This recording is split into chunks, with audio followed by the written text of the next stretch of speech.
Hey guys, what's going on? It's me, Will Paterson, and I'm a graphic designer. I work on the computer like 90% of the time. I'm either at a desk using a computer whilst I'm drawing, or I'm just using the computer in general. Over the years, there have been thousands of mice that people could use to navigate their computers, and there have been mice that have been specifically created to help certain functions inside of the computer. For me as a designer, finding the perfect mouse, the most functional mouse, the mouse that I could use to do the best work, the most comfortably and the fastest, has been a journey like no other. I've been using many different mice over the past few years, so today I thought it would be a great idea if I put all these mice head to head to see which one has really been the best for me. And this is going to include different mice that you've seen around, and I'm going to give you my favorite one and the one that I believe that you should go for. I'm a Mac guy, so the first one that I'm going to introduce is the Apple Magic Mouse, and this is the Magic Mouse 2. I've had the Magic Mouse, I think, ever since 2017, I think, when it came out with the iMac. At first, I thought, one, it looked cool on my desk space, which is a huge part and a huge factor to feeling comfortable whilst doing work. I liked Mac, and I liked the fact that Apple had everything in their ecosystem designed to work really well. So having a one-click mouse with the right-click functionality, but then also having it look so nice on the desk setup. Being able to naturally scroll through multi-touch, which was a cool new technology that no one else used inside of a mouse, was just really nice. It just seemed so minimal. It was just a glass plate on the top with metal at the bottom. The only problem was at the time you had to recharge it with batteries, but in the Magic Mouse 2, you can actually, strangely enough, charge it at the bottom. We can make many jokes about that, but that is one serious design flaw from Apple. But you have to admit, it kind of looks really good. It works well for what it does for just casual web browsing, but I started to find over the course of time, so probably about 6 months of it constantly designing in Photoshop and Illustrator and doing lots of emails, doing lots of clicking on my computer, that I was getting this sort of pain in my wrist. Little did I know that pain in that wrist was going to persist for years afterwards, because I was basically abusing my body with repetitive strain injury on my wrist, which has made me go on this journey of finding the most comfortable and functional mouse. So back in 2017, I decided that I'm not going to be using this anymore. I want to try something different, not only because I wanted something comfortable, but I wanted something with high fidelity. I went for the Razer Naga Hex. I have a lot of gamer friends, and I am partial to a bit of World of Warcraft myself. So when I first started using the Razer Naga Hex, I found, one, it was very comfortable. There was no issues in that realm. Two, it was very slidey. You could slide it across your desk. You didn't really need a mouse pad, but when you did add one, that was like this sort of miniature Persian rug mouse pad. It just slid across with nothing. It was great. It felt so buttery smooth. And then also it had a high DPI, which means that it was sensitive. It was so sensitive. And this was great for me using Photoshop, because it meant that I could really have precise control over where I'm clicking and what I'm transforming, especially for things like painting with the airbrush when I'm masking stuff out for YouTube videos. Not only that, the biggest thing for me was whether this was going to cause me repetitive strain injury. As a designer working on anchor points all day, pen tooling things, designing logos and brands, this was a big one for me. I didn't want to hurt my hand. And I found that it wasn't perfect, but it worked very well. And there was a reason behind that. The reason was the force that it took for me to click. Now on here, when I'm clicking on there's nothing stopping my hand at the back from being tensed. Now, when you're on a normal mouse like the Razer Naga Hex with its sort of larger upper body, you are forced to hold that mouse. So when you click, your whole hand is supported at the back. But not only that, the travel distance of the click and the force needed to click was a lot less. And it was because it was a gaming mouse. It was for League of Legends. So you could click very fast and very comfortably, and the force needed wasn't there. So that sort of negated the RSI. It did have buttons on the back. It had a scroll wheel too, which didn't feel too unnatural because I used to use a scroll wheel mouse back in the day. It had 6 of these gaming buttons on the side, and I never used them for anything but gaming. After a while of using that, I used to use my graphics tablet as well. The graphics tablet was something that I used on a daily basis to help my hands so I didn't get repetitive strain injury. I used it on everything from web browsing. I used the multi-touch bar on it so you can actually use it as a multi-touch surface to control it, kind of like a trackpad. But then I eventually moved on to the Magic Mouse again, and I don't know why, but I think it was something to do with me getting a new iMac.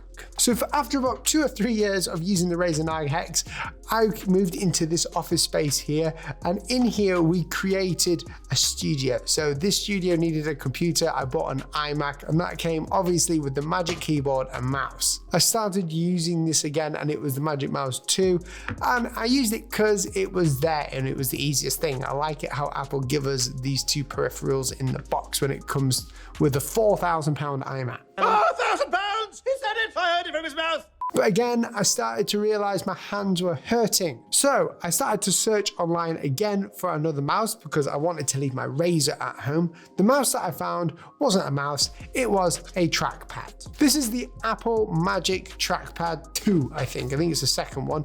And it is a space gray version and I liked it. It was £150, so it was very expensive at the time. Still is very expensive for a trackpad actually. My thoughts behind having a trackpad was that I use my MacBook all the time and it doesn't hurt my hands. So what if I use the trackpad and it basically spread my hands out and it was a bit more of a comfortable, more natural experience? Turns out this was true, but it had a few fundamental flaws when it came to design. Although the trackpad was great with the gestures, so now I could use gestures all over my iPad, from swiping up with 3 fingers to get all my windows out into this sort of spreadsheet bit. Then I could choose the window. I could also swipe from the side with 2 fingers to get control panel up. I could bring up Launchpad up by just bringing 5 fingers down, so kind of like the iPad. All these were really good and it felt nice. The other positive thing is when I'm making music or when I'm drawing on my table, you have to physically move a mouse when you use it. And that's not good when you've got a lot of things on your desk.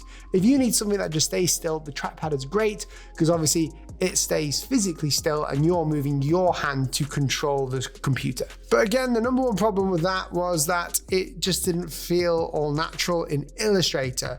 And when I'm pulling anchor points down, I don't want to be using my hands because when I'm pulling, it's hard to explain, but when I'm pulling an anchor point down, I don't want my thumb and finger to intersect like this, which sometimes has to happen. So it made for a more slower experience and workflow in Illustrator. Are you guys still with me right now?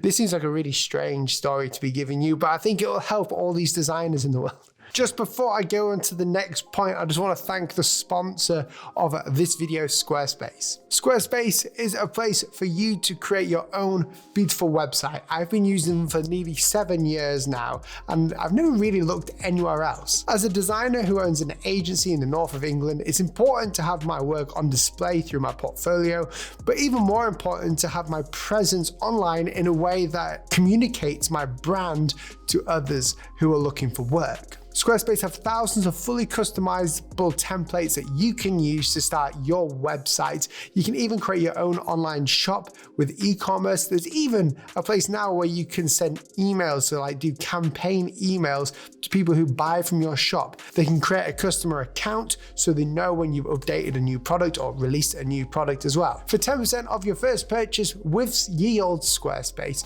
please click that link down below in the description. Whilst I was using this trackpad and kind of liking it for just general computer web browsing experience, nothing to do with creativity, Photoshop or Illustrator, I've decided I couldn't really use it to its full abilities or to my full abilities. Logitech emailed me and asked me if I would like to try out their Logitech MX keys and mouse. I don't know why, but I've never heard of these before, and I say yes, of course. So they sponsored a lot of Instagram content and a YouTube video, and you can actually see that video. It will be linked in the description. Now, the first time I used this mouse, I was quite skeptical because it looked massive, and it still does look massive. But as soon as I put my hand on this mouse, it freaked me out a little bit of how comfortable it was. It molded the shape of my hand, and it took all of the pressure off from when I'm holding a mouse, and it lets me just glide a mouse. So I don't ever have to feel like I'm squeezing onto it or having to be precise. That alone saved my RSI in my hand. I've never actually turned away from this mouse ever since. But that's not only the good thing about it. This mouse is the best mouse for designers and creatives anywhere in the world. I haven't found a mouse that's any better than this, and I'm going to tell you why. This scroll wheel is ridiculously modern. You can press this button in the middle, and when you press this button, it releases magnets. This scroll wheel is all based around magnets. So now when I'm scrolling, it infinitely and silently scrolls until I get it to stop. So it literally uses the magnets to keep it scrolling or to allow it to scroll. When you press this button, it has the step version of scrolling, which is very nice and clean. But when I put force on it, it scrolls by itself. It keeps going. It's very clever. Not only that, the travel distance is just enough. You can hear the click. It feels very satisfying to click. It has a button on the side down here next to your thumb, which you can use for mission control, which is amazing. I love using this so I can go around my computer and select different windows. It also has a scroll button on the side, which is metal. It's not the infinite scrolling one, but it basically does the same thing. It allows me to scroll left to right, which is something that I would miss in the trackpad or the Magic Mouse. The thing that makes this the king mouse for designers is the fact that you can use this one mouse on multiple devices by just clicking this button at the bottom. When you click this button at the bottom, you can set it up on a different computer or an iPad or wherever. And because I work on my iPad quite a lot and I like to just do general web browsing on it, I just have to press this one button and start using the same mouse that I've been using on my computer on my iPad, which is insane. I can add 3 of these devices on there. Also, this is USB-C charged at the front, so it's not at the bottom. You haven't got any of this weird wire sticking out of it. And it is the most comfortable to use. And if you're a nerd kind of like me, then you can make presets in the driver software that you download from Logitech to do different things with these buttons. It's got these side buttons, which I use for undo and redo. And you can use these or map these to any software or any function in any software that you want. So when you're in Premiere Pro, these buttons do something different than what they would do in Safari or in Chrome or in Photoshop. This to me is intuitive, and this allows me to create whatever I need to do. It's so light and it glides across the table, and the battery life on it is ridiculously good. I've charged it once and I've had it for about half a year and I don't switch it off. I'm sure there's other things that are really great about this mouse. Developers will love it for the scroll wheel. I like it for the scroll wheel, but the main thing that it's comfortable, it's functional, and it works. So the next time you're looking for a mouse because you're getting a sore hand from using this Apple Magic Mouse, then go ahead and get the Logitech MX Master 3 mouse. You will definitely not be disappointed. Thanks for watching. See you in the next video. Goodbye.